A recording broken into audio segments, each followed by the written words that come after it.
আপনি সত্য জিনিসটাকে মানে জানা চাচ্ছেন না কেন? দেখেন, সত্যটা খুব অল্পতে প্রকাশ করা যায়, খুব অল্পতেই একটা 30 সেকেন্ড বা 15 সেকেন্ডের একটা ক্লিপ দিয়ে সারা জনগণকে জানিয়ে দেওয়া যায় দেশমাতা স্বাস্থ্যের বর্তমান কি অবস্থা।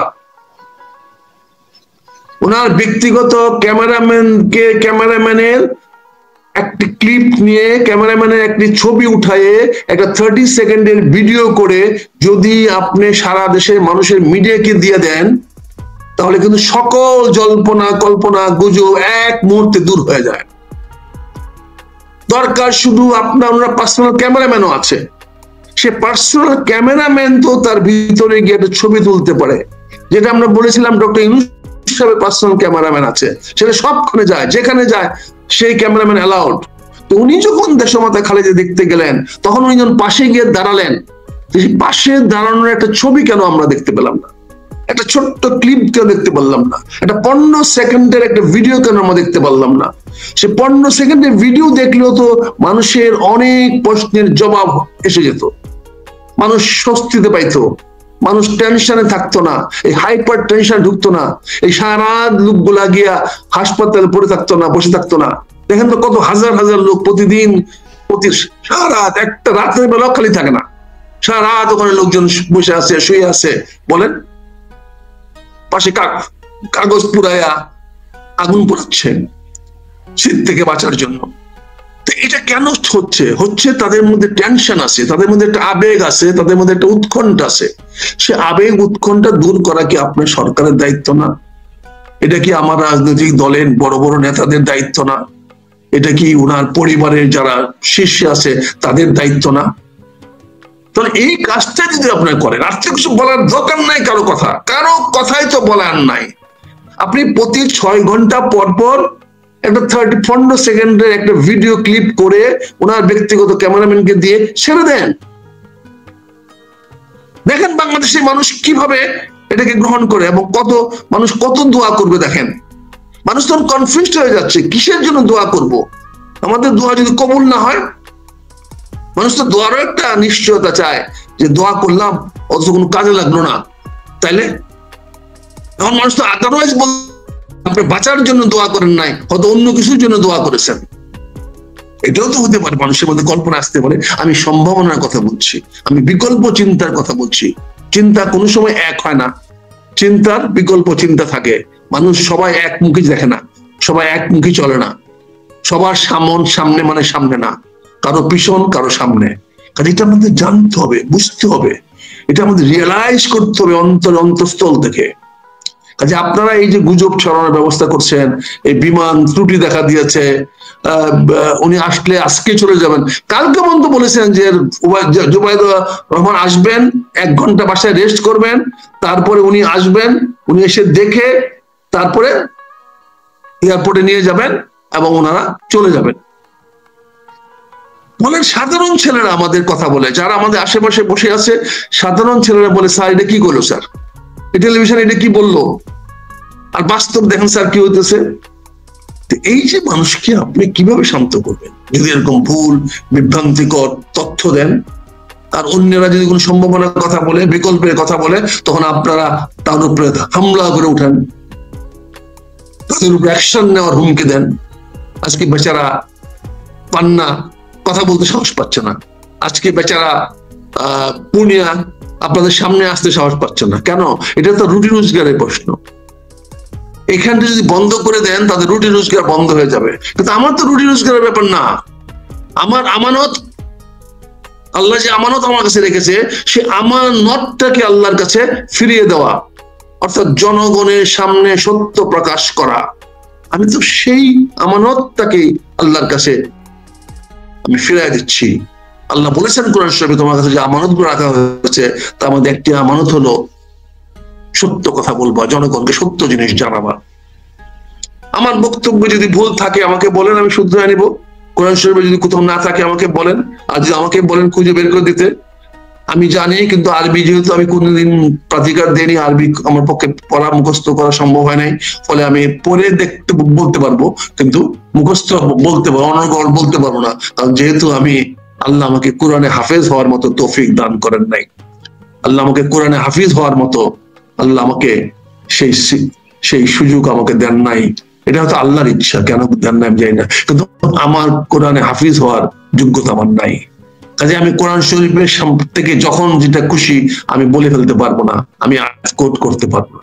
তবে আল্লাহর রহমতে আল্লাহ এইটুকু হিকমত আমাকে দিয়েছে, এইটুকু শিক্ষা আল্লাহ আমাকে দিয়েছে যে কোরআন শরীফের কোথায় কি লেখা আছে না লেখা আছে এটা আমি 10, 15, 20 মিনিটের মধ্যে খুঁজে, কোরআন শরীফতে খুঁজে আমি বের করে দিতে পারবো। তবে সেটা আরবি কোরআন শরীফতে নয়, সেটা আমাকে বের করতে হবে বাংলা কোরআন শরীফ থেকে। তারপরে আরবি কোরআন শরীফের সঙ্গে আমি কম্পেয়ার করে দেখবো যে এখন দেখি আরবিতে কি লেখা আছে। এখন জানেন এখন বাংলা হরফেও আরবি লেখা হয়, কাজে বাংলা হরফেও কোরআন শরীফ পড়া যায়, কিন্তু অর্থ বোঝা যায় না। কিন্তু বাংলা অর্থটা মিলায় পড়লে তখন আর কোনো সমস্যা হয় না। কাজেই আমি মনে করি যে এদের সময় খালেদা জিয়ার এই গুজবের সকল জবনিপাত হয়ে যাবে, সকল গুজব সম্ভাবনা সবকিছু দূর হয়ে যাবে যদি ওনারা দেশমাতা খালেদা জিয়ার একটা 15 সেকেন্ডের ক্লিপ, 15 সেকেন্ডের একটা ভিডিও জাতির সামনে প্রকাশ করেন। এবং সেটা যদি প্রতি 12 ঘন্টা করেন, 6 ঘন্টা করতে না চান 12 ঘন্টা পর পর করেন, মানুষ টেনশন মুক্ত হবে। সন্ধ্যে 6টার সময় দিয়ে দেন, মানুষ রাত্রে নিশ্চিন্তে ঘুমাবে। আবার সকাল 6টার সময় ঘুমিয়ে তুইটে প্রথম শুনবে আপনারা কি বলেছেন। আপনার লাস্ট ক্লিপ আবার ভোর 6টার সময় তুলে আবার আপনি দিয়ে দেন, দেখবেন সকল সমস্যার সমাধান হয়ে যাবে। এই সকল গুজব, সকল কিছু সম্ভাবনা, এই যে আমরা এই সমস্ত কথা বলি, আমরা এই কথা বলার সুযোগ পাবো না। আমাদের মুখ আপনা আপনি বন্ধ হয়ে যাবে, আমাদের বক্তব্য আপনা আপনি অসার হয়ে যাবে, আমাদের কথাগুলো মানুষ তখন আশ্চর্যের গল্প মনে করবে, আমাদের কোনো গুরুত্ব থাকবে না, আমাদের কথা কেউ শুনবে না আমাদের কথা, যদি আপনি সেই ভিডিও ক্লিপ গুলো 12 ঘন্টা পর পর প্রচার করেন। আর 6 ঘন্টা পর পর করতে পারলে তো আরো ভালো। তারপরে আমি বলবো আপাতত 12 ঘন্টা পর পর করেন। যেহেতু আপনি বিমান দিলে করতে পেরেছেন, যেহেতু আপনি ওনাকে হাসপাতালের চিকিৎসা, লন্ডনের চিকিৎসার জন্য 48 ঘন্টা দেরি করাতে পেরেছেন, তার মানে উনি সুস্থ আছেন, তার মানে ওনার ঝুঁকি নাই। তা সেই ছবিটা এই কথাটা এইটুকুই ভিডিও করে দেখায় দেন না কেন? তাতে সমস্যাটা কোথায়? আপনারা তো ইতিমধ্যে 48 ঘন্টা পিছিয়ে দিয়েছেন, শুক্রবার গেল, শনিবার গেল, 72 ঘন্টা পিছিয়ে দিয়েছেন। আপনারা এখন বলছেন রবিবার দিন যাবে, তার মানে এখন পর্যন্ত শিডিউল তৈরি হয় নাই কখন যাবে, এখন পর্যন্ত কাতারে বিমান কখন এসে পৌঁছবে, আরো কত ঘন্টা লাগবে রিপেয়ার হইতে, এটাও তো আমরা জানি না। আর আদৌ সেই বিমান আসবে কিনা তাও তো আমরা বুঝতে পারতেছি না। এতগুলা সম্ভাবনা আমাদেরকে দিয়ে কেন বলাচ্ছেন? এতগুলা সম্ভাবনা আমাদের দ্বারা কেন আপনারা চ্যালেঞ্জ তৈরি করাচ্ছেন? আমরা তো আপনার বিপক্ষ শক্তি নই, আমার তো কোনো বিপক্ষ কোনো স্বার্থ নাই, আমি এতে তো কোনো ব্যক্তিগত লাভবান হচ্ছি না, আমি তো টেলিভিশন কমার্শিয়াল প্রোগ্রাম করি না, আমি পুনিয়ার সঙ্গে পান্নার সঙ্গে কথা বলি, আমি তো ভাড়া নিয়ে কথা বলি না, তাদের কাছ থেকে কোনো কথার টাকা নিয়ে তো কথা বলি না। আমি তাদেরকে ধন্যবাদ জানাই, শুকরিয়া আদায় করি যে তারা আমাকে সত্য প্রকাশ করার সুযোগ দিয়েছে। বেচারারা বিপদে পড়ে, আমি যা বলি দয়া করে ওদের উপরে চাপাবেন না, তার সকল দায় দায়িত্ব আমার। আমি যত কথা বলি, যেই কথা বলি, সে কথা আপনাদের ভালো লাগুক আর না লাগুক, আমি সত্য প্রকাশ করি, সত্য বলি। আপনাদের ভালো না লাগলে তার জন্য দায়ী করবেন আমাকে, আপনাদের কোনো অভিযোগ থাকলে দায়ী করবেন আমরা। এই বেচারারা পেটের ধান্দায় তারা সংসার নিয়ে বেঁচে থাকার জন্য একটা টিভি শো, টক শো করে, একটা ফেসবুকিং করে, কমার্শিয়াল ফেসবুকিং তারা করে, তারা তো আমাদের মতো অ্যামেটার ফেসবুকিং করে না। সেখানে আপনি হাত দিবেন, তাদের পেটে হাত দিবেন, আর আপনারা বড় বড় পদে থাকবেন, বড় বড় আসনে থাকবেন, এবং আপনারা অসত্যকে ধরন করে আপনারা আপনাদের রুটি রোজগার চালাবেন। আল্লাহর কাছে কোনটা গ্রহণযোগ্য হবে? আমি আজকে আপনাদের কাছে বলবো, পুনিয়াদেরকে মুক্ত করে দেন, পান্নাদেরকে মুক্ত করে দেন, তাদেরকে কথা বলতে দেন, তাদের উপরে ভয় ভীতিটা দূর করেন। তাদেরকে আপনারা এখন ব্ল্যাকমেল করার চেষ্টা করছেন। আমি ঠিক আছে, আমাকে বন্ধ করবেন, এখানে বন্ধ করলেন, আরেকখানে কথা বলতে বলবো, আরেকখানে কথা বলতে না বলে আরেকখানে কথা বলবো, কত জায়গায় বন্ধ করবেন? আমাকে তো আপনি বন্ধ করতে পারবেন না, আমাকে আপনারা হত্যা করতে পারবেন, এছাড়া তো আর কিছু করতে পারবেন না। এছাড়া তো আপনাদের আর কোনো বিকল্প আপনাদের কাছে নাই। কাজেই আমি অত্যন্ত করজোরে বিনীত ভাবে আপনাদের কাছে আহ্বান জানাচ্ছি, প্লিজ দয়া করে সকল বিতর্কের ঊর্ধ্বে উঠে মানুষের সকল জল্পনা কল্পনা অবসান করার জন্য অনত বিলম্বে ম্যাডামের একটি 15 সেকেন্ডের হাসপাতালে উনি শুয়ে আছেন, ওইটা একটা ভিডিও করে ক্লিপটা প্রচার করেন, তাহলে আপনাদের আমাদের সবার জন্য সুখ হবে, শান্তি হবে, স্বস্তি হবে। এই বিষয়গুলো নিয়ে কথা বলছি। আরো কিছু বিষয় আমাদের সামনে এখন চলে আসছে, যেগুলো নিয়ে আমি মনে করি আমাদের কথা বলা দরকার। যেমন আজকে দেখলাম একটা ফায়ার ফাইটিং প্র্যাকটিসে আমাদের মাননীয় স্বরাষ্ট্রমন্ত্রী উনি বলেছেন উনি নাকি আইন করেছেন জনগণকে সেবা দেওয়ার জন্য। আমি প্রথম শুনলাম যে আইন করে জনগণকে সেবা দেওয়া হয়, জনগণকে সেবা দিতে আইন লাগে। আমরা একদিন জানতাম আইন সমাজকে শৃঙ্খলিত করার জন্য, সমাজকে বিশৃঙ্খলা দূর করার জন্য, সমাজের অপরাধীদেরকে সাহায্য করার জন্য, বা সরকার যে সমস্ত কাজ করা উচিত না সেইগুলোকে অনুচিত ঘোষণা করার জন্য আইন করা হয়, এবং আইন অমান্য করলে শাস্তির বিধান আছে। কিন্তু এখন দেখলাম আইন নাকি সেবা, তার মানে আইন অমান্য করলে সেটা সেবা হবে, তাই না মাননীয় স্বরাষ্ট্রমন্ত্রী মহোদয়? হয়তো আপনি অসন্তুষ্ট হবেন, আপনি আমাদের লেফটেন্যান্ট জেনারেল বলেন না। আনফর্চুনেটলি যেহেতু আমি আপনার চেয়ে 4 বছরের সিনিয়র ছিলাম, হয়তো আমি লেফটেন্যান্ট জেনারেল হতে পারি নাই, কিন্তু লেফটেন্যান্ট তো ছিলাম, বাকিটুকু পার করতে পারি নাই। আমি বিনয়ের সঙ্গে বলবো, জেনারেল সাহেব এমন ভাবে কথা বলেন না। আইন কখনো সেবা হয় না, আইন হলো নিয়ন্ত্রণ, নিয়ন্ত্রণ কখনো সেবা হয় না। আইন হলো সীমারেখা, যে সীমারেখা অতিক্রম করলে কারো না কারো শাস্তি হবে, সবারই শাস্তি হবে। যে আইনের সীমারেখা অতিক্রম করবে, আইন মানে সীমারেখা, এই সীমারেখা যে অতিক্রম করবে তাকে শাস্তি ভোগ করতে হবে, এটার নামে আইনের শাসন। আইনের শাসন মানে এই না যে যার খুশি যা খুশি তা করবে, এটা বুঝতে হবে জনাব স্বরাষ্ট্রমন্ত্রী মহোদয়। আপনাকে একটা চৌবাচ্চা, একটা স্কোয়ার বানাতে হবে, যে স্কোয়ারের বাইরে আপনারা কেউ যেতে পারবেন না। এই রাষ্ট্র ঘোষণা করে দিয়েছে এই স্কোয়ার, এই বর্গের মধ্যে আপনারা থাকবেন, এটার নাম হলো আইন। এর বর্গের বাইরে যারা যাবে তারাই বেআইনি কাজ করবে, তাদেরকে সেবা দেওয়া যাবে না, তাদেরকে শাস্তি দিতে হবে। কাজে আপনি নতুন করে আইনের সংজ্ঞা দেওয়ার চেষ্টা করেন না, ব্যাখ্যা দেওয়ার চেষ্টা করেন না। এটা খুবই মানে এই যে জিনিসগুলো আমাদের বলতে গেলে আমরা আমাদের দেখবেন। তৃতীয়ত একটা বিষয় বলতে চাই, গতকালকে বিকাল থেকে বাংলাদেশ ব্যাংকের মেইন সার্ভার বন্ধ, নষ্ট হয়ে গেছে। এটা ভাবতেও পারি না, কল্পনাও করতে পারি না বাংলাদেশের ব্যাংকের সার্ভার 1 সেকেন্ডের জন্য অফ যাবে আজকের এই আধুনিক যুগে, যেখানে 30 সেকেন্ডে 30 ভাগের 1 ভাগ দেওয়া থাকে বিদ্যুতের লিফট, যে 1 সেকেন্ডের 30 ভাগের 1 ভাগ সময়ের জন্য বিদ্যুৎ ডিসকানেক্টেড হবে না, অল্টারনেটিভ বিদ্যুৎ চলে আসবে। এটা আজকের আধুনিক পদ্ধতি, আছে আমাদের দেশে আধুনিক পদ্ধতি, কিন্তু এটা চলে আসছে গত 20 বছর ধরে এই পদ্ধতি আবিষ্কার করা হয়েছে। এটাকে বলা হয় EMS, energy management system. Energy management system আপনাকে কন্টিনিউয়াস ইলেকট্রিসিটি দিবে। আপনি কোন অবস্থাতে বাংলাদেশ ব্যাংকের ট্রেজারি ফাংশন যেখানে করছেন, আপনি যেখানে সারা দেশের মুদ্রা আপনার কাছে আছে, যেখানে লেনদেন সেকেন্ডে সেকেন্ডে হচ্ছে, যার দিন নাই রাত নাই, 24 ঘন্টা লেনদেন হচ্ছে, সেখানে আপনার সার্ভার বন্ধ হয়ে গেলে 15 মিনিট পরে জেনারেটর চালাবেন, সেই জেনারেটর দিয়ে আবার সার্ভার চালু করবেন। ঠিক ডক্টর মনসুর, আপনাকে, আপনার মতো একটা শিক্ষিত লোক, আপনার মতো একটা জ্ঞানী মানুষ, অভিজ্ঞ মানুষ, আপনি এটা দেখতে পেলেন না? ডক্টর মনসুর, আপনি আমার প্রতি অসন্তুষ্ট পারেন, কিন্তু আপনার মতো গভর্নর সাহেবের কাছে এটা আমরা কামনা করি না যে আপনি 15 মিনিটের একটা গ্যাপ দিবেন আপনার সার্ভারের জন্য। এটা পৃথিবীর কোন স্ট্যান্ডার্ড সার্ভের জন্য এটা গ্রহণযোগ্য নয়।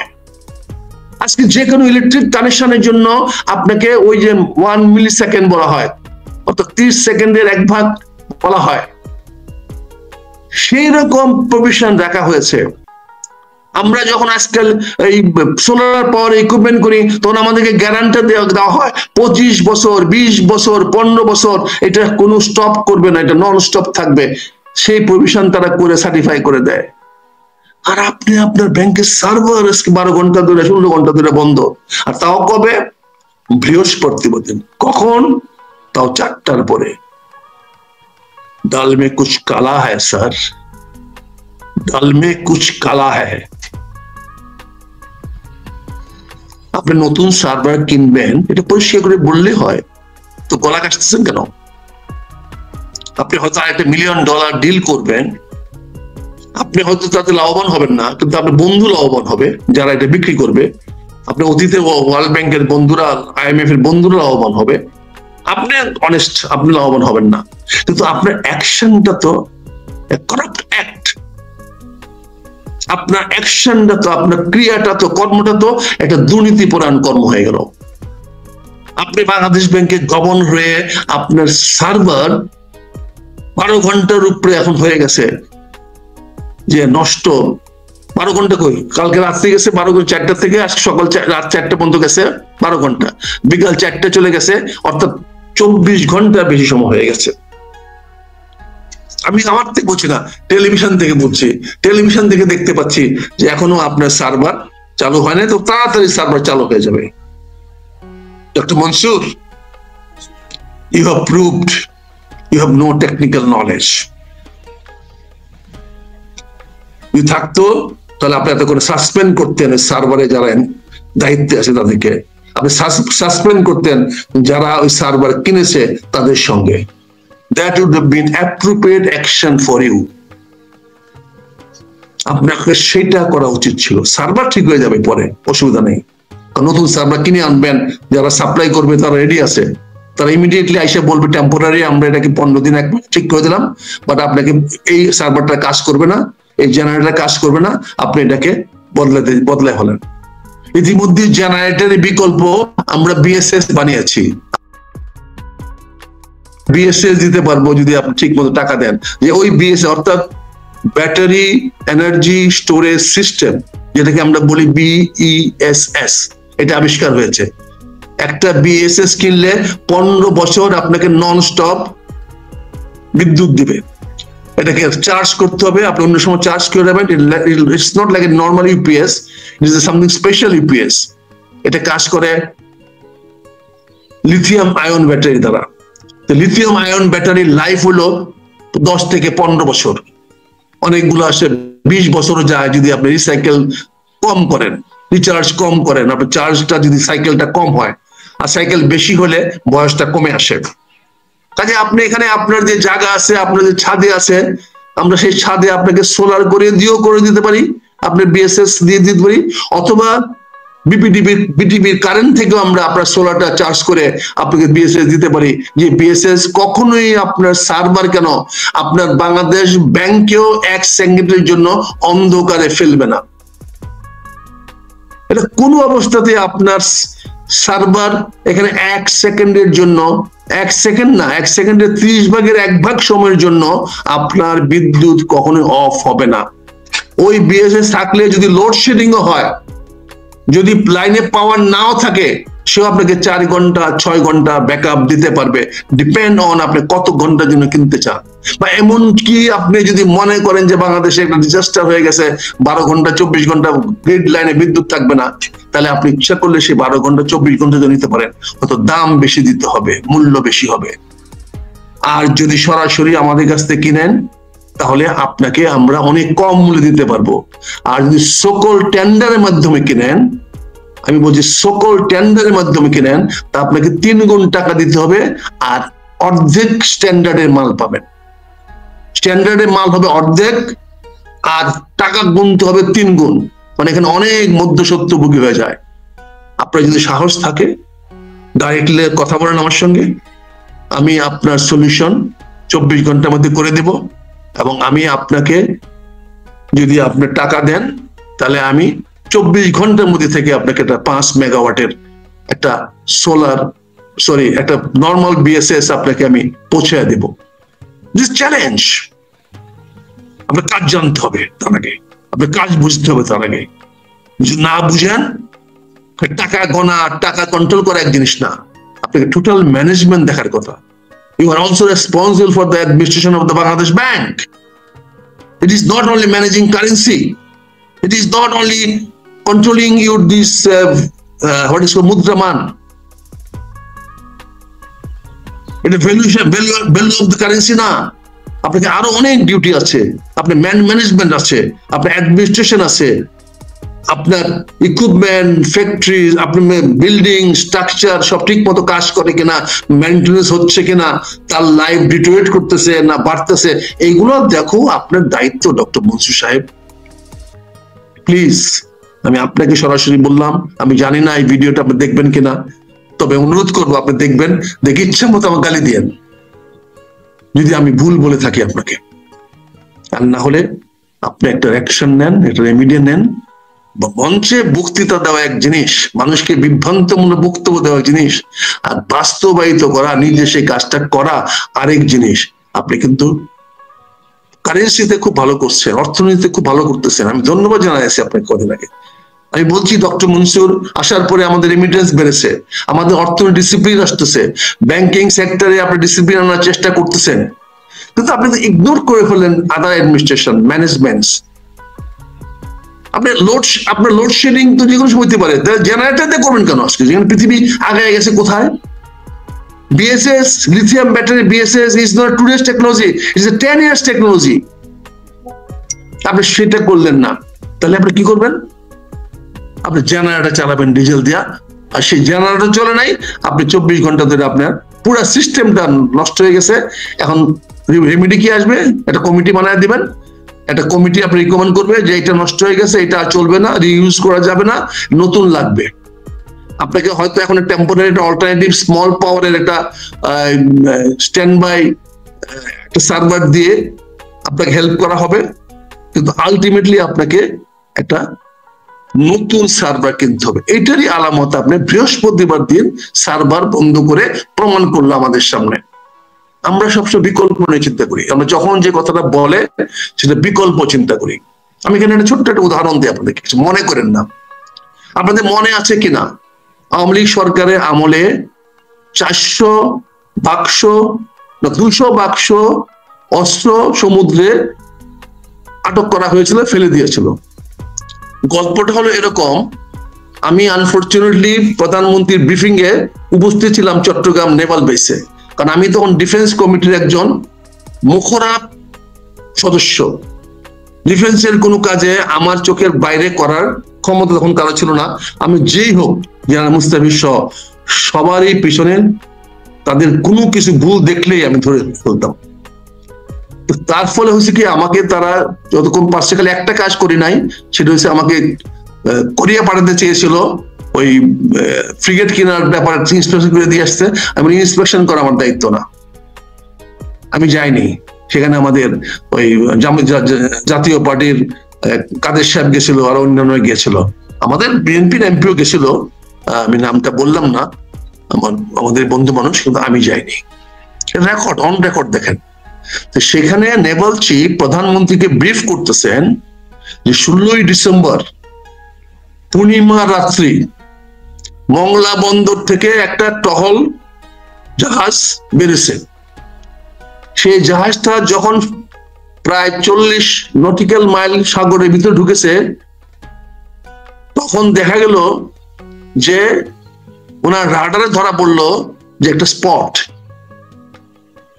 রাডারে স্পট ধরা পড়ে। রাডারে প্রথমে আসল জিনিস ধরা পড়া দূর থেকে, সেইটা তখন স্পটটা দেখে ওরা ওই স্পটটা চেস করার চেষ্টা করলো। কাছাকাছি গিয়া দেখলো, মানে আরো ধরুন 30 নটিক্যাল মাইলের আগে দেখলো যে আস্তে আস্তে এটা দুইটা হয়ে যাচ্ছে, একটা চলে যাচ্ছে পূর্ব দিকে, একটা চলে যাচ্ছে পশ্চিম দিকে।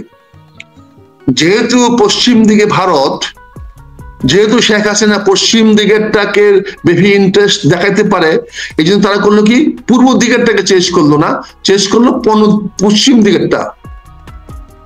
দেখে ওনারা সেখান থেকে 100 লোক ধরলো, আর 100 লোকের মধ্যে একটা লোককে পাইলো বুবা, আর সেই বুবাটা হলো পাকিস্তানি। এবং সেই বুবা বলল যে ওই জাহাজে অস্ত্র আছে, এই জাহাজে শুধু আমরা আসি, এটা আপনাদেরকে আমরাও দেখছি, আপনারা আসতেছেন, তখন বিভ্রান্ত করার জন্য আমরা দুই দিকে চলে আসছি। তা আপনারা তো ভুল দিকে আসছেন। এটা কে বলতেছে? বুবা। অর্থাৎ আমরা শুনতেছি কিন্তু নেভাল চিফের কাছ থেকে, কিন্তু নেভাল চিফ শুনেছে কার কাছ থেকে? বুবার কাছ থেকে। বুবা কোন দেশীয়? পাকিস্তানীয়। খেলাটাতে বুঝেন কি জিনিস। তারপরে তারা চেঞ্জ করলো ওই পূর্ব দিকেরটা, যখন চেঞ্জ করলো তখন দেখে প্রায় ভোর হয়ে আসছে, দূর থেকে বাইনোকুলারে দেখে যে তারা যাচ্ছে আর একটা একটা করে বাক্স ফেলে দিচ্ছে। ফেলে দেওয়ার পরে তারা গিয়ে যখন জাহাজটা ধরলো তখন জাহাজের মধ্যে আর কোনো বাক্স নাই।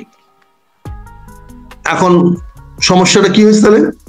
সমস্যা হয়েছে যেখানে ফেলেছে সেখানে সমুদ্রের গভীরতা 200 মিটারের বেশি, আর তার চেয়ে যদি আরো 5-10 কিলোমিটার এদিকে হইতো তাহলে সমুদ্রের গভীরতা হইতো 160 মিটার। তাহলে 160 মিটারের পরে যে খাড়িটা আছে 200 মিটার খাড়ি, সেই খাড়ির মধ্যে এটা তারা ফেলে দিয়েছে। এখন নেভির সমস্যা হলো যে তাদের যে ওই ডাইভিং জাহাজ আছে যেটা গিয়ে ডাইভ দিয়ে গিয়ে নিচের থেকে মাল আনতে পারে, সেটা মাত্র 120 মিটার যেতে পারে, তাহলে সেখানে যাওয়া সম্ভব নয়। তারপরে তারা খুঁজলো, তুরস্ক একটা পাওয়া গেল, সেটা যেতে পারে তাও 180 মিটার। তাহলে কি হলো? 200 মিটার তো যেতে পারতেছে না। তারপরে উনি এটা বললেন, এখন সিদ্ধান্তটা কি করব আমরা উনি জানতে চাইলেন। কেন জানি না, আমি জেনারেল হারুন রশিদ পিছনের সারিতে, প্রধানমন্ত্রী একদম ব্যাক সিটে বসা। আমার একটা বদ অভ্যাস আছে, আমি প্রধানমন্ত্রী ছাড়া আমার উপরে কেউ আছে এটা খুব মানতে চাই না। আমি সব জায়গায় গিয়ে এরকম একটা ভাব দেখায়, হাম দেখায়, হামসে বারা কোন হয়, এটা একটা আমার ভাব, এটা হয়তো অনেক খারাপ মনে হতে পারে। তা আমিও তো প্রধানমন্ত্রীর পিছনে বসছি, সাথে আমাদের জেনারেল হারুন, আমাদের সিনিয়র, অনেক সিনিয়র আমাদের স্যার, উনি জেনারেল চিফ অফ স্টাফ বসছেন। হঠাৎ করে বক্তব্য শেষ করার সঙ্গে সঙ্গে প্রধানমন্ত্রী ঘাটটা ঘুরে বলল, ডাক্তার তোমার তো ঠুট কাটা, বলো তো ঘটনাটা কি ঘটেছে। কথাটা কি করে? প্রধানমন্ত্রী ঘাটটা ঘুরে আমাকে বলতেছে, আক্তার তোমার তো ঠুট কাটা, বলো তো কি ঘটেছে। আমি ঠান্ডা মাথায় বললাম, ভয়ে বলবো না নির্ভয়ে বলবো। উনি আবার চুটকি মারলেন, আমরা জানেন যে চুটকি মারার উস্তাদ। তুমি আবার কাউকে ভয় পাও কিনা? তুমি তো আমাকে বুড়া আঙ্গুল দেখাও, তুমি ভয় পাও কাকে? বলো তো কি হয়েছে। আমি বলে কিছুই হয় না, খালি ওই যে ডাইভিং জাহাজটা যেটা কর্মী কিনবেন, এটা কি কিনা হয়ে গেছে? এগ্রিমেন্ট কি হয়ে গেছে নাকি এটা এখন প্রসেসে আছে? উনি হাইসে দিয়ে উঠলেন যে তুমি সবসময় উল্টা বলবো, চলো চলো চলো যাই লাঞ্চে যাই। মিনিংটা হলো ওনারা অলরেডি ওটা কিনেছেন, এখন জাস্টিফাই করার জন্য এই নাটকটা বানিয়েছেন, যাতে টেন্ডার না লাগে, যাতে এই সমস্ত কামে কাজে না লাগে। এই তো আমরা জানি তো ঢাকা শহরে দুর্ঘটনা কখন বাড়ে, আমরা তো জানি কখন ড্রেনের পানিতে ভেঙে যায়, আমরা তো জানি একটু ভূমিকম্প হলে কোথায় কোথায় বিল্ডিং ফাটছে, এটা দেখা খোঁজা হয় কেন? বারবারই তো প্রতি বছর 4 রিক্টার স্কেলে হচ্ছে, বাংলাদেশে হবে 4 হবে।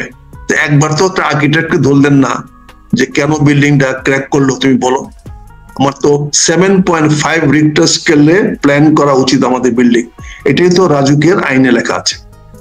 কাজে এই ধরনের অপকর্ম করার জন্য বাংলাদেশ সরকারের বিভিন্ন মন্ত্রণালয় একদম পারদর্শী, তারা এটার উপরে এক্সপার্ট, তারা এটার উপরে পিএইচডি করে কি করে মানুষের টাকাগুলোকে ধোকা মেরে একটা ভেস্টেড ইন্টারেস্ট গ্রুপকে দিবে।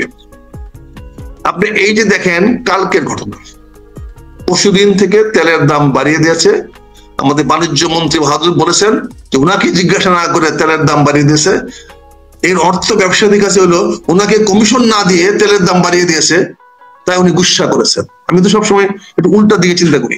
উনি আমাদেরকে জানিয়েছেন গুসা করে টেলিভিশনে কি, যে না ওনাকে না জানাইয়া তেলের দাম বাড়িয়ে দেওয়া হয়েছে, সেই তেলের দাম বা বর্ধিত তেলের দাম দিবে না। ওনার কথা মতো ভোক্তা অধিদপ্তর মাথায় নামে পড়ছে। তারপরে উনি বলছে ওনাকে না জানায়, এটা ব্যবসায়ী বলতেছে ওনার কমিশনটা দিয়ে নেই এইবার আমরা, এই জন্য উনি হয়তো রাগ হয়েছেন। পরের দিন মিটিং ডাকছেন, সবাই নিয়ে আলোচনা করছেন। আলোচনা করে গিয়ে উনি কনভিন্সড হয়ে গেছেন, আমরা দেখছি মুখে মুখে না বললে বুঝছি যে কনভিন্সড হয়ে গেছেন যে বাড়ানো ঠিক আছে। বলে ব্যবসায়ীরা ওনাকে বৃদ্ধাঙ্গুলি দেখাইয়া তেলের দাম বাড়ায় নেয়, কিন্তু সাফার করতেছে জনগণ। এখন ব্যবসায়ীদের সমস্যা হচ্ছে কি, আগে 50% দিতে হইতো, এবার 50% চাইছিল দিবে না, কিন্তু 50% দিতে হইলো। ফলে বাণিজ্য মন্ত্রী সাহেব হঠাৎ করে ভাব পরিবর্তন করে গেলেন, জনগণের অধিকারের কথা, জনগণের স্বার্থের কথা বেমালুম ভুলে গেলেন, কারণ ওনার কোর্টের সব পকেটে ভরে ফেলা হচ্ছে। আমি সাক্ষী না, কিন্তু আমি সম্ভাবনার কথা বলি। আমি দেখি নাই, কিন্তু আমি সম্ভাবনার কথা বলি। না হলে চুপ করে গেলেন কেন? কেন এখনো বাজারে তেলের দাম বেশি? দোকানদার তো বলতেছে আমি তো তেলের দাম বাড়াই নাই, আমাকে 5 টাকা কমিশন দেওয়ার কথা, আমাকে 5 টাকা কমিশন দিচ্ছে, আমাকে যেই দামে তেল আমার কিনতে হচ্ছে সেই টাকার উপরে 5 টাকা বাড়াচ্ছি। কিন্তু যেই ভদ্রলোক দামটা বাড়াইছে, অর্থাৎ সেই যে মিলাররা, তাদেরকে ধরেন না কেন? তেলের দামটা তারা বাড়াইছে, ভুক্তাকে আপনি বাজারে পাঠাইছেন কেন? ভুক্তা অধিকার দপ্তর আর একটা মাল খাওয়ার জম, আর একটা আপাদমস্তক দুর্নীতিপরায়ণ, দুর্নীতিগ্রস্ত, তাকে কেন আপনি পাঠিয়েছেন বাজারে গিয়ে মানুষকে হ্যারাসমেন্ট করার জন্য, দোকানদারকে হ্যারাসমেন্ট করার জন্য? যশোর একবারে অ্যারেস্ট করে ফেলেছেন আপনি, এত বড় মাতব্বর তেলের দাম কেন বাড়াইলো? আরে বেটা, তেলের দাম তো তোর বাপে বাড়াইছে, বেটা ভুক্তা অধিদপ্তর তোর বাপে বাড়াইছে, তোর বাণিজ্য মন্ত্রী বাড়াইছে। এটা হলো খেলা, খেলা, খেলা। এই খেলাটা বুঝো না? তুমি দূরে চলে গেছো, ভুক্তা তোমাকে অর্ডারও দেয় নাই, বাণিজ্য মন্ত্রী বলতেছে আমি তো জানি না ভুক্তা অধিদপ্তর গিয়েছে কিনা। এই হলো আমাদের অবস্থা। এগুলো বলতে গেলে আপনারা আমাদেরকে বলবেন যে আমরা দেশে গুজব ছড়াই, আমরা দেশে মিথ্যা কথা বলি। কিন্তু এতগুলা কথা যে আমি বললাম, বলেন কোনটা মিথ্যা বলছি, কোনটা গুজব? আমি তো রেফারেন্স দিয়ে বললাম, প্রতিটা কথা রেফারেন্স দিয়ে বললাম। রেফারেন্স গুলো অস্বীকার করেন, রেফারেন্স গুলো যদি ভুল হয় তো অবশ্যই আমি ভুল, কিন্তু রেফারেন্স যদি সঠিক হয়, বাণিজ্য মন্ত্রীর বক্তব্য যদি সঠিক হয়, মনসুর সাহেব যদি ব্যর্থ হয়ে থাকে, সার্ভার যদি 12 ঘন্টা 18 ঘন্টা 24 ঘন্টা বন্ধ থাকে, তাহলে কি মিথ্যা কথা বলছি? আমি কারণ বাইর করার কারিগর। আমি নিজেকে আজকে এই বৃদ্ধ বয়সে এসে ক্লেম করতে চাই, দাবি করতে চাই, আমি যে কোনো ব্যাপারের ভুল ধরার উস্তাদ এবং কারণ বাইর করার উস্তাদ। যে কোনো জিনিস আমার সামনে নিয়ে আসেন, আল্লাহর রহমতে আমি এটাতে কোথায় কোথায় ত্রুটি আছে আমি আপনাকে বলে দেব। ব্যক্তি হিসাবে হোক, মেশিনারিজ হোক, যেভাবে হোক আমি বলে দেব। একটা মিনিট ভাই। হ্যালো হ্যালো হ্যালো,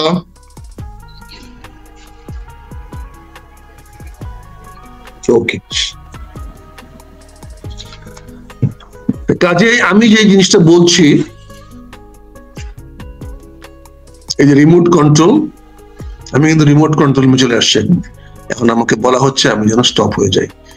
এই যে রিমোট কন্ট্রোল, এই রিমোট কন্ট্রোল তো বাংলাদেশটা খেয়েছে।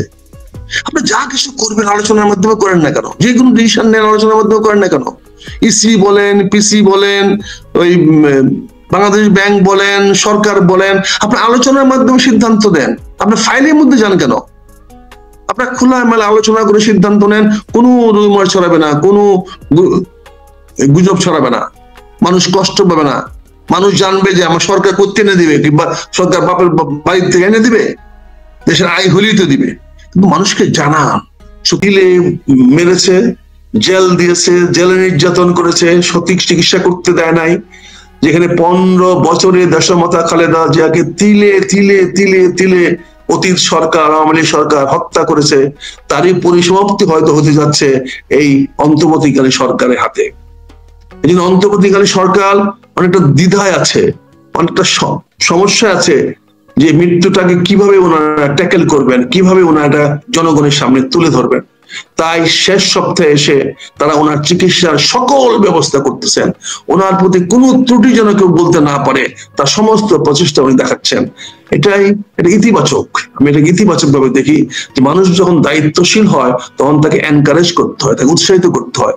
আমি মনে করি বাংলাদেশ অন্তর্বর্তী সরকার উৎসাহিত হয়েছে, আমি উৎসাহিত করতে চাই। ওনার দায়িত্ব পালনে সচেতন হয়েছে, দায়িত্ব পালনে এগিয়ে আসছে। আমি আবারও বলছি যে আমি তাদের কাছে কৃতজ্ঞতা জানাতে চাই, ধন্যবাদ জানাতে চাই। কিন্তু দয়া করে এই বিমানের এই ত্রুটির নাটকটা দেখাবেন না। আমরা এখন অত্যন্ত আশাবাদী, জনাব তারেক রহমান স্ত্রী জুবাইদুর রহমান সাহেব বাংলাদেশে আসছেন, দেশমাতা খালেদা জিয়ার পাশে গেছেন। উনি এখন দেখবেন, দেখে সিদ্ধান্ত নিবেন, তারপর বোর্ডের সঙ্গে কথা বলবেন।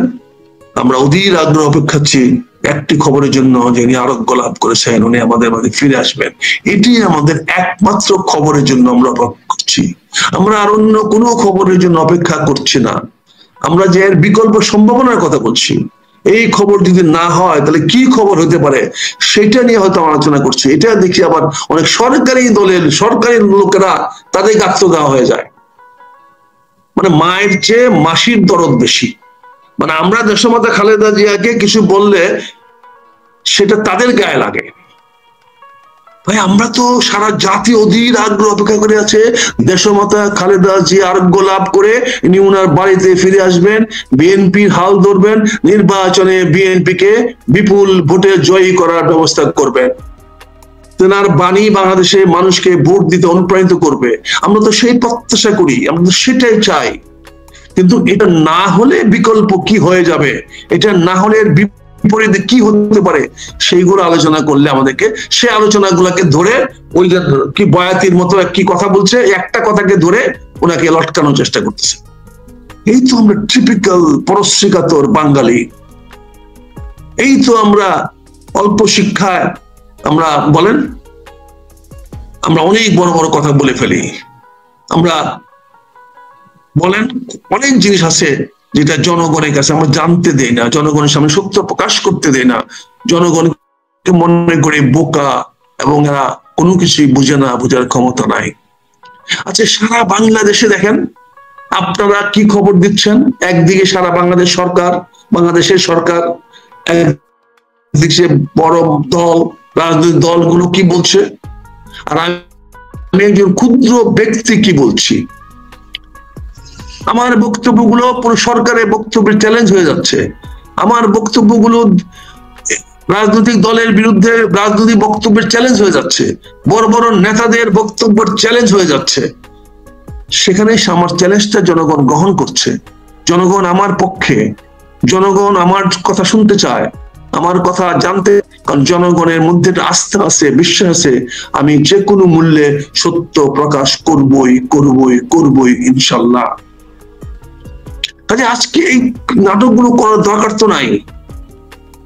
আপনি গত কালকে বলছেন, পরশুদিন বলছেন রাত্রে মধ্যরাত থেকে সকালের মধ্যে উনি এয়ারপোর্টে চলে যাবেন, রাত্রেই চলে আসতেছে কাতার এয়ারক্রাফট, আপনারা চলে যাবেন। তারপরে বললেন যে কাতারের, তারপরে বললেন জুবাইদা রহমান আসতেছে সকালবেলা 9টার মধ্যে আসতেছেন, এবং আপনি 9টার মধ্যে উনি আসতেছেন না, এটা তো আপনার জানা উচিত। যেহেতু বিমান কটার সময় ছাড়লে কতক্ষণ আসতে পারে, এটা তো রকেট সায়েন্স না, এটা তো বিমানের শিডিউলিং মধ্যে লেখা থাকে যে 11টার সময় স্টার্ট করছে 8টার সময় পৌঁছবে। এই হেরফের তো হয় না, এখানে তো আকাশে ট্রাফিক জ্যাম হয় না, এয়ার জ্যাম হয় না যে একটা প্লেন নামতে পারছে না, একটা প্লেন বাংলাদেশে ঢাকা শহরের জন্য, তাহলেও বুঝতাম যে ঠিক আছে। আর এখন আবহাওয়া তো খারাপ না, তারপরে ঠিক আছে 10টা বাজে 11টা বাজে সেটা বড় কথা নয়, বড় কথা আপনারা সত্য কথাটা বলতে পারছেন না কেন।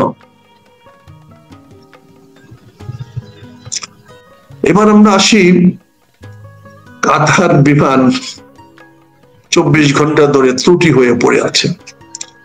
আমি জানি না দেশের সরকার প্রশাসন বা রাজনৈতিক দলগুলো জনগণকে কি মনে করে, জনগণ কি তাদের ন্যূনতম বুদ্ধি মেধাও নাই, বুদ্ধি মেধা নয়, তারা শিক্ষিত না হতে পারে, তারা তথাকথিত বিভিন্ন বিষয়ে রবীন্দ্রনাথের কবিতা মুখস্থ না করতে পারে। এখন আমাদের কোরআন শরীফ বা তার আয়াতগুলো সে মুখস্থ করতে না পারে, তাহলে কি সে কি মুসলমান না? সে যদি কোনো কবিতা পড়তে না পারে, ইকবালের শিকোয়া যদি পড়তে না পারে, তাহলে কি সে মুসলমান না? তাহলে কি সে মানুষ না? তাহলে কি তার মধ্যে মেধা বুদ্ধি নাই? হ্যাঁ, আপনাদের এই তথাকথিত হয়তো বইয়ের শিক্ষা তার নাই, কিন্তু পৃথিবীতে তো বই আবিষ্কার হয়েছে অনেক পরে, মানব সভ্যতার সৃষ্টি হওয়ার অনেক পরে, মানুষ সভ্য হওয়ার অনেক পরে এই পুঁথিগত বিদ্যা শুরু হয়েছে। পুঁথিগত বিদ্যার তো মূল ধারণা হলো অন্যের দ্বারা প্রমাণিত হওয়া, অন্যে যা লিখে গেছে সেই লেখাটা পড়ে তার প্রতি আনুগত্য প্রকাশ করা, তার প্রতি প্রভান্বিত হওয়া। কাজে জনগণ তো এই পুঁথি পাঠ করার দরকার পড়ে না। পুঁথি পাঠ করে তো জনগণ অতীতে পুঁথি পাঠ শুনেছে কিন্তু নিজেরা পড়ার চেষ্টা করে নাই, কারণ তারা মনে করে যে যেহেতু আল্লাহ আমাদের বলেছে ইকরা বিস্মে রাব্বিকা, কোরআন শরীফের প্রথমেই, কিন্তু বাংলাদেশের জনগণকে আমরা কোরআন শিক্ষা দেওয়ার ব্যবস্থা কখনোই করি নাই। এখানে আমরা একটা পক্ষ জনগণকে কোরআন পড়ে শুনাইছি। এমন ভাবে আমাদের বিদ্যা শিক্ষা এমন হয়েছে যে আমরা জনগণকে অঙ্ক শিখাতে চাই না, জনগণকে ব্যাকরণ শিখাতে চাই না, জনগণকে ইতিহাস পড়াতে চাই না, জনগণকে সমাজ কল্যাণ পড়াতে চাই না, রাষ্ট্রবিজ্ঞান পড়াতে চাই না, কিন্তু আমরা তাদেরকে নিয়ে রাজনীতি করতে চাই। আমরা তাদের কল্যাণের জন্য আমরা নিয়োজিত, এই কথা তাদের বারবার শোনাতে চাই। আজকে আমি বলতে চাই যে কাতারের আমিরের ব্যক্তিগত বিমান, এবং সেটা বিশ্বের সেরা একটি অ্যাম্বুলেন্স বিমান। আপনারাই বলেছেন, আপনারা জানিয়েছেন যে বিশ্বের সেরা একটা অ্যাম্বুলেন্স বিমান। আসলে এটা অ্যাম্বুলেন্স না, এটা হলো মোবাইল হসপিটাল।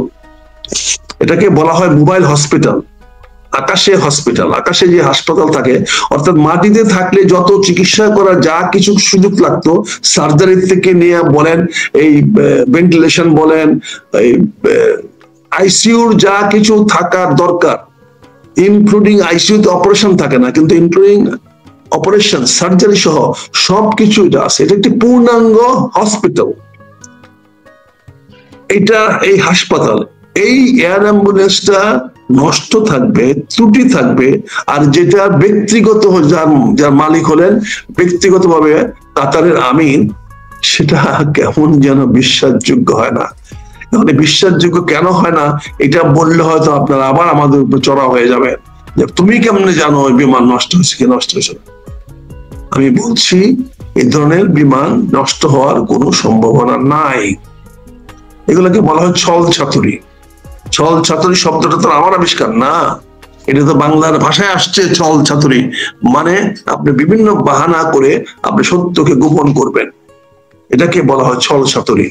আচ্ছা, আমরা তো ছল ছাতুরি আশ্রয় নিতে চাই না। সত্যকে প্রকাশ করা আল্লাহর আমানত আমার কাছে, আমি সেই আমানত আল্লাহকে ফেরত দিতে চাই।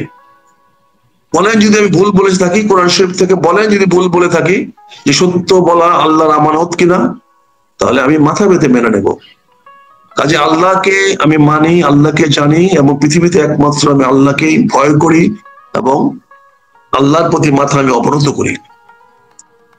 আল্লাহ আমার জন্ম দিয়েছেন, আল্লাহ আমার মৃত্যু দিবেন, আর পৃথিবীর অন্য কোনো শক্তি নাই, আর কারো ক্ষমতা নাই। যেহেতু আমার জন্ম হয়ে গেছে, আমার মৃত্যু একমাত্র আল্লাহ ছাড়া আর কেউ নিতে পারবে না। অত্যাচার করতে পারবে, নিপীড়ন করতে পারবে।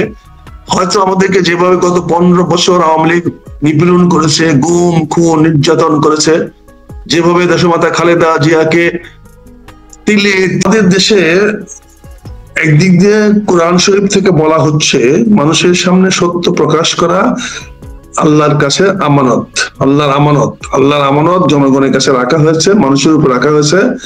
মানুষ যেন সত্য কথা অন্যকে জানায়, সত্য জিনিসটা অন্যের কাছে প্রচার করে। আর আমরা এমন একটা পর্যায়ে আসছি যে আমরা সত্য কথা বলতে গেলে আমাদের উপরে খড়গ নেমে আসে। আজকে বেচারা পান্না আমার সঙ্গে আলোচনা করতে গিয়ে বিপদে পড়েছে।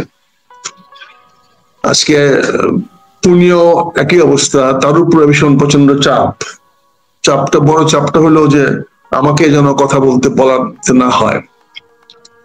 যদি আমরা কথাই বলতে না পারি, তাহলে আপনি এত ঘটা করে বলছেন কেন যে বাংলাদেশে কারো কথা বলা নিষেধ নাই? ডক্টর ইউনূস সাহেব তো তার প্রথম বক্তৃতায় বলেছেন আপনারা মন খুলে কথা বলবেন, আপনাদের মনের যা আছে জানাবেন। এটাতে আমি উপকৃত হব, এবং আসলে উনি উপকৃত হন। আপনি দেখেন, আমি 23 তারিখ থেকে 25 তারিখ পর্যন্ত, 26 তারিখ পর্যন্ত লাগাতার সরকারের বিভিন্ন ব্যর্থতার কথা বলেছি, যে দেশমাতা খালেদা জিয়ার চিকিৎসার মধ্যে তারা কি পরিমাণ ব্যর্থতা দেখিয়েছে। এই কথাগুলো যদি না বলতাম সেদিন, অন্য তো কেউ বলেন নাই, আপনারা আর তো কেউ বলেন নাই, কেউ তো সরকারকে ব্যাপারে দায়ীও করেন নাই। কিন্তু আমি তো সরাসরি দায়ী করে সরকারকে বলেছি যে তোমার গাফিলতির কারণে দেশমাতা খালেদা জিয়ার স্বাস্থ্য দিন দিন খারাপের দিকে যাচ্ছে। তারপরে এমনকি যখন একজন উপদেষ্টা দেখা করতে গেলেন, সেটাও আমি প্রতিবাদ করে বললাম যে উনি কেন যাবেন, গেলে চিকিৎসার উপদেষ্টা যাবেন, অথবা সবচেয়ে বড় হবে দেশমাতা খালেদা জিয়াকে দেখতে দেশের প্রধান উপদেষ্টা যাবেন। কারণ কয়েকদিন আগেও 21শে নভেম্বর তারা একসঙ্গে বসে পাশাপাশি বসছেন, সেখানে তো আসিফ নজরুলকে নিয়ে পাশাপাশি দেশমাতা খালেদা জিয়া বসান নাই, সেখানে তো দেশমাতা খালেদা জিয়া বসছেন প্রধান উপদেষ্টাকে পাশে নিয়ে। তাহলে ওনার সেই অসুস্থ অবস্থায় হাসপাতালে শুয়ে আছে, মৃত্যুর প্রহর গুনছে, সেখানে আপনি তার পাশে গিয়ে দাঁড়াবেন না কেন, তার মাথায় হাত রেখে তাকে প্রবোধ দিবেন না কেন? এখন পর্যন্ত সেটা পারেন নাই। তারপরে আমি বলার পরে আপনি 2বার পর্যন্ত গিয়েছেন, আমি জন্য ধন্যবাদ জানাই, শুকরিয়া জানাই। এখানেই হলো সত্য প্রকাশের মাহাত্ম্য। আমি সাহস করে সত্য প্রকাশ করতে পেরেছিলাম বলেই আপনি বিভিন্ন ব্যবস্থা নিয়েছেন, প্রধান উপদেষ্টা মহোদয় বিভিন্ন ব্যবস্থা নিয়েছেন। শেষ তক দেশমাতা খালেদা জিয়ার শেষ প্রান্তে এসে জীবনের, ওনাকে এখন আবার অত্যন্ত অতি ভিভিআইপি অতি গুরুত্বপূর্ণ ব্যক্তি হিসাবে ঘোষণা করেছেন। এটা কি হয়েছে? তাতে উনি সরকারের ঊর্ধ্বে উঠে গেছেন, উনি রাষ্ট্রীয় হয়ে গেছেন। আমি যে দেশমাতা বলে আসছি, সেটার স্বীকৃতি আমরা পেয়ে গেলাম যখন ওনাকে রাষ্ট্রের উপরে স্থান দেওয়া হলো এবং অতি গুরুত্বপূর্ণ ব্যক্তি হিসাবে ওনাকে সম্মান করা হলো। ভিভিআইপি সাধারণত রাষ্ট্রপতি এবং দ্বিতীয় হলো ভিভিআইপি মাননীয় প্রধানমন্ত্রী, আর এখনকার অবস্থায় হলো প্রধান উপদেষ্টা। দুইজন ছাড়া ভিভিআইপি কেউ নাই, কিন্তু এখন আমাদের দেশে 3জন ভিভিআইপি আছেন। কাজেই এই 3জন ভিভিআইপি কিন্তু একই ক্যাটাগরিতে আছেন। তাই দেশমাতা খালেদা জিয়া আজকে একজন ভিভিআইপি। কাজে ভিভিআইপি কে ট্রিটমেন্ট করা, প্রটোকল দেওয়া, এটা সরকারের দায়িত্ব। ওনার নিরাপত্তা বিধান করা সরকারের দায়িত্ব। আমরা দেখেছি তারপরে সেনাবাহিনী প্রধান গিয়েছেন, বিমান বাহিনী প্রধান গিয়েছেন, নৌবাহিনী প্রধান গিয়েছেন। এটা দারুণ দেশপ্রেমিক কাজ করেছেন ওনারা। ওনাদেরকে আমি সাধুবাদ জানাই, ধন্যবাদ জানাই, শুকরিয়া আদায় করি যে ওনারা একজন রাজনৈতিক নেতাকে দেখার জন্য ওনারা হাসপাতালে ছুটে গিয়েছেন। কেন গিয়েছেন? যেহেতু উনি ভিভিআইপি, অতি গুরুত্বপূর্ণ ব্যক্তি। অতি গুরুত্বপূর্ণ ব্যক্তির প্রতি যথাযথ সম্মান দেখানো ওনাদের দায়িত্ব ছিল। সেই দায়িত্বটা ওনারা অত্যন্ত নিষ্ঠার সঙ্গে, সততার সঙ্গে পালন করেছে। এই জন্য সারা দেশবাসী ওনাদের কাছে কৃতজ্ঞ। আমাদের দেশের সশস্ত্র বাহিনী সবসময় জনগণের পাশে থাকে, জনগণের পাশে এসে দাঁড়ায়। যদিও তাদের বিরুদ্ধে অনেক ষড়যন্ত্র হচ্ছে, অনেকে আজকাল টেলিভিশনে দেখি সশস্ত্র বাহিনীর সদস্যদের গালাগালি করে, তাদেরকে মামলা মোকদ্দমার ভয় দেখায়, কথায় কথায় তাদের নামে মামলা দিয়ে দেয়, কথায় কথায় তাদের নামে বিভিন্ন কার্যক্রম নিয়ে তাদের চ্যালেঞ্জ করা হয়। আমি বিনয়ের সঙ্গে বলতে পারি, সশস্ত্র বাহিনী এদেশের একমাত্র দেশপ্রেমিক, যারা রাষ্ট্র কাঠামো সঠিক রাখার জন্য প্রতিষ্ঠা করা হয়েছে। দেশের সার্বভৌমত্বের প্রতীক সেনাবাহিনী, সার্বভৌমত্বের প্রতীক বিমান বাহিনী, সার্বভৌমত্বের প্রতীক আমাদের নৌবাহিনী। কাজে এখানে তাদের দিকে কোনো আঙ্গুলি তোলা মানে আমার সার্বভৌমত্বের দিকে হাত তোলা, এদের উপরে কোনো হাত তোলা মানে আমার রাষ্ট্রের অখণ্ডতার বিরুদ্ধে হাত তোলা, এদের দিকে কোনো চোখ দেখানো বা চোখ রাঙ্গানো বা কটু কথা বলা বা তাদেরকে বিভিন্ন ভাবে হেয় করা বা জনগণের সামনে ওদের মান সম্মান ক্ষুণ্ণ করার প্রচেষ্টা, এটা রাষ্ট্রের প্রতি তাদের অবজ্ঞা। তারা রাষ্ট্রকে অস্বীকার করে যখন এই সমস্ত আমার সশস্ত্র বাহিনীর বিরুদ্ধে তারা কথা বলে, তারা রাষ্ট্রের সার্বভৌমত্ব স্বীকার করে, রাষ্ট্রের অখণ্ডতাকে অস্বীকার করে, কিন্তু তারা একবারও জানে না যে সশস্ত্র বাহিনী ছাড়া কোনো দেশের সার্বভৌমত্ব রক্ষা হয় না, কোনো দেশের অখণ্ডতা রক্ষা হয় না। এই দুইটা করতে হলে দেশের সশস্ত্র বাহিনী প্রয়োজন। সশস্ত্র বাহিনী বেসামরিক কর্মকর্তাদের, বেসামরিক প্রশাসনকে সাহায্য করে, যা আজকে গত 15 মাস ধরে করে আসতেছে অত্যন্ত দক্ষতা এবং বিচক্ষণতার সঙ্গে। সেই জন্য জাতি তাদের কাছে কৃতজ্ঞ, আমরাও কৃতজ্ঞ, আমরা তার ধন্যবাদ জানাই। আজকে দেখেন দেশমাতা খালেদা জিয়ার জন্য এসএসএফ দেওয়া হয়েছে। এসএসএফ কারা? এসএসএফ 100% বাংলাদেশের সেনাবাহিনীর সবচেয়ে চৌকস অফিসারদেরকে নিয়ে এসএসএফ করা হয়। বাংলাদেশের সারা বাংলাদেশে সারা আর্মির যত চৌকস অফিসার আছে, সবচেয়ে সর্বোত্তম চৌকস অফিসারদের মধ্যে বাছাই করে সর্বোত্তম অফিসারদেরকে এসএসএফ এ নিয়োগ করা হয়। সে এসএসএফ কে দিয়ে আজকে দেশমাতা খালেদা জিয়া নিরাপত্তার জন্য তার নিরাপত্তার জন্য তার পাশে পাঠানো হয়েছে, যাতে কোন রকম কেউ সাবোটেজ করতে না পারে, কোন রকম কিছু রকম অন্তর্ঘাতমূলক কোনো অ্যাকশন নিতে না পারে, যাতে কোনো হাসপাতালের ভিতর থেকেও যেন ওনার ক্ষতি করার কেউ চেষ্টা করতে না পারে, সেই দায়িত্ব এসএসএফ অত্যন্ত দক্ষতার সঙ্গে পালন করছে এবং পালন করে যাচ্ছে। এই ব্যাপারে আমি ব্যক্তিগতভাবে কৃতজ্ঞ এবং আমি সশস্ত্র বাহিনীর কাছে ধন্য যে তারা জাতির এই প্রয়োজনে সামনে আগায় যাওয়ার মতো সৎ সাহস দেখিয়েছে। আমরা এবার আসি দেশমাতা খালেদা জিয়ার স্বাস্থ্য নিয়ে আমরা কথা বলবো না। আমি অনেক সম্ভাবনার কথা বলেছি। আমি কায়মন বাকি বিশ্বাস করি আমার প্রতিটি সম্ভাবনা মিথ্যা বলে প্রমাণিত হোক। আমি যে সম্ভাবনাগুলো কথা বলেছি সেই সম্ভাবনাগুলো যেন অবশ্যই মিথ্যা প্রমাণিত হোক। আমি আল্লাহর কাছে শুকরিয়া জানাবো। আমি আল্লাহর কাছে আমি বলবো যে আল্লাহ, আমার যে কথা বলেছিলাম তুমি আজকে তোমার কেরামতি দেখিয়েছো, তোমার সেই আল্লাহর যে শান, আল্লাহর যে দয়া তুমি দেখিয়েছো দেশমাতা খালেদার উপর, আমি ধন্য, আমি কৃতজ্ঞ। আমি আল্লাহর কাছে মাথা নত করে বলবো, আল্লাহ তোমার এই কৃতজ্ঞতা আমি জীবনেও কোনোদিন শোধ করতে পারবো না। আমি আল্লাহ তোমার কাছে ঋণী হয়ে গেলাম। আমি তো পাপী মানুষ, বেহেশতে যাওয়ার তো সুযোগ আমার নাই, কাজে সেটা নিয়ে আমি চিন্তা করি না। তারপরেও আমি মনে করি আল্লাহ, যদি আমার কথাগুলাকে মিথ্যা প্রমাণিত হয় আমি ধন্য হব। আল্লাহ আপনার কাছে আমি কৃতজ্ঞ থাকবো।